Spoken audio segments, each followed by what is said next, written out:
In the heart of East Africa, where the equator meets fertile highlands and volcanic swells burst with life, lies a story rich in tradition, strength, and flavor. The story of Kenyan coffee. From its beginnings in the late 19th century to its rise as a global treasure, Kenyan coffee has become much more than a beverage. It is a source of livelihood for millions and a pillar of the nation's economy. Introduced by Scottish missionaries in 1893, coffee took root in Kenya's central highlands, where acidic swells, plentiful rainfall, and perfect sunlight created an ideal environment for growing. Today, Kenyan coffee is celebrated around the globe with brands like Starbucks and European roasters showcasing its bold flavors in cafes from Seattle to Milan, thus elevating Kenya's name on the global stage.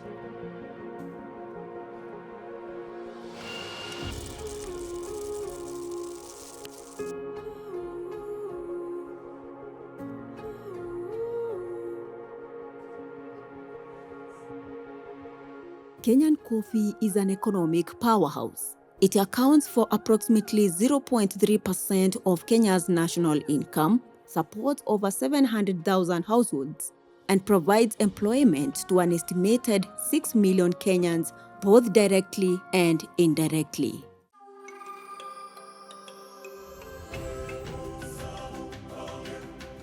In recent years, Kenya has produced an average of 40,000 tons of coffee annually, with export valued at around $292.8 million.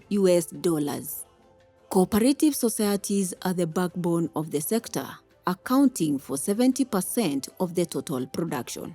Coffee is the second most traded product in the world after oil. That tells you how important coffee is. Our focus on coffee is to increase production and productivity. That is the yield per crop per acre. What we've done on this as AFA, as the authority, the regulator, first of all, is to try and penetrate new areas, go to new areas where coffee was not there originally. Kenyan coffee is celebrated for its bold and complex flavors. Varieties like SL28 and SL34, developed in the 1920s by Scott Laboratories, are renowned for their bright citrus, blackcurrant, and wine-like acidity. Newer varieties like the disease-resistant Batian and Riru 11 balance quality with resilience, offering nutty and fruity notes. Grown in regions like Mount Elgon, the Great Rift Valley, and near snow-peaked Mount Kenya, ideal for Arabica, Kenyan coffee is tailored to diverse consumer tastes through varied processing methods. The journey to extraordinary flavor begins with the harvest.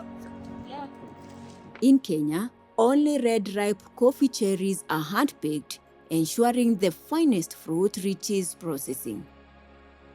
Coffee-making process, which involves pulping, fermenting, and washing coffee cherries to remove mucilage before drying, has shaped Kenya's distinct, bright acidity and clean fruity flavor profile.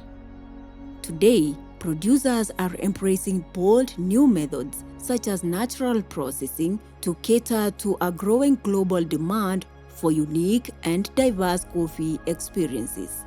We have changed the way we process our coffee from the traditional washed coffee that is done ordinarily everywhere. We have become a specialty center for processing coffee. We are doing very most sought after natural coffee that was able to fetch in the upward of $14 per kilo in the international market by direct sales. This was transformative, and that is why we are able to give back to the farmer a very encouraging rate of in the upward of 100 shillings every year. We realize there is money in value addition And so what we did as a union is to begin a value addition process. So we are already now roasting our coffee, grinding it, and then packaging it. There's money in that process. And again, that helps us to reduce the over-reliance on our export market, which again, when you over-rely on it, they dictate prices. When we sell our coffee as beans, normally the highest we can get is around between 30,000 to 40,000. But when you go the value addition way, you're able to get a max of 60,000. That's per bag. So that's majorly what attracted me to value addition. Our biggest market is outside the country. We are looking for specialty coffee. So we are able to do blends with different coffee and test it, and also being able to ship it to them. Yeah. Value addition, including mark of origin labeling and rising domestic consumption, is transforming Kenya's coffee sector.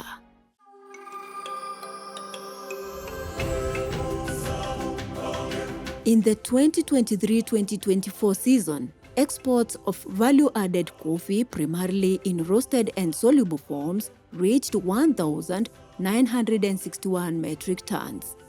This accounted for 4% of total exports and marked a 34% increase from the previous year.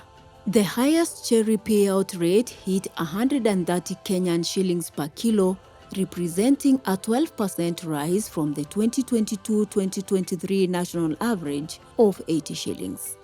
The Directorate has been part of the Barista Championships. These Barista Championships are critical in just spurring the talents that are there in the youth scene, coming up with the different coffee menus, promoting the coffee drinking culture among their peers, and ensuring that the coffee shops never lack the necessary techniques, the necessary skills that are available for brewing coffee. Our youth, we are involving them a lot in the marketing component. We want to see them in TikTok, TikToking, Facebook with our coffee.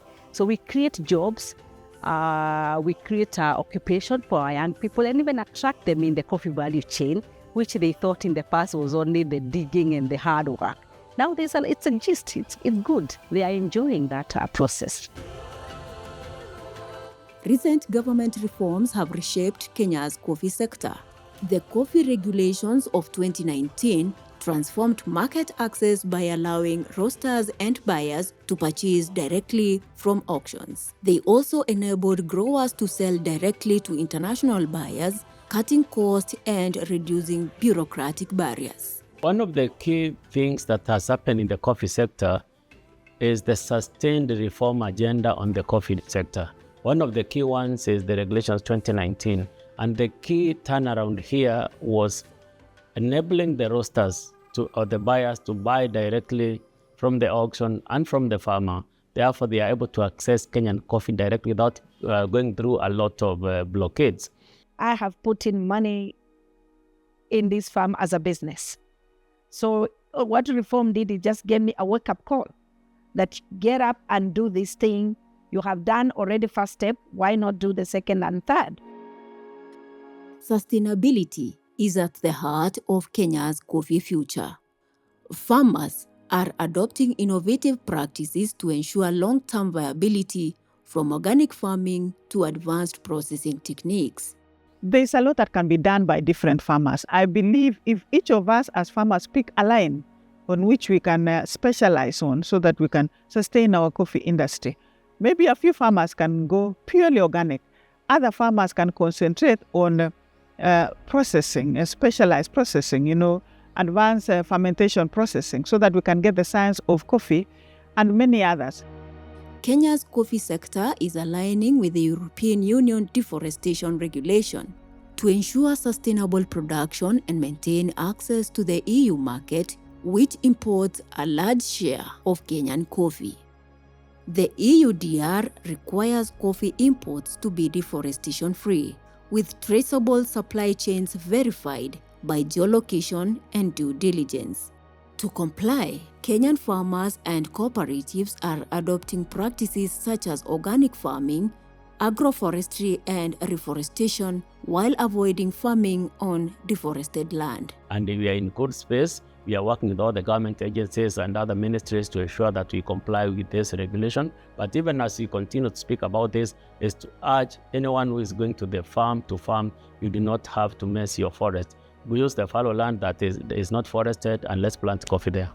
We are committed to make sure that we do whatever it is required for us to make sure that we access market. Because market is the one that will draw the kind of production we want in this country. Kenyan coffee is a story of flavor, community, and progress. From the highlands to coffee cups worldwide, it connects farmers to global markets and traditions to innovation. Join the journey of Kenyan coffee by choosing value-added coffee that is roasted and blended to perfection. Look for brands that showcase Kenya's bold, fruity flavors at your local roaster, or visit Kenya's coffee regions to experience the story in person. Every sip tells a story. Be part of it.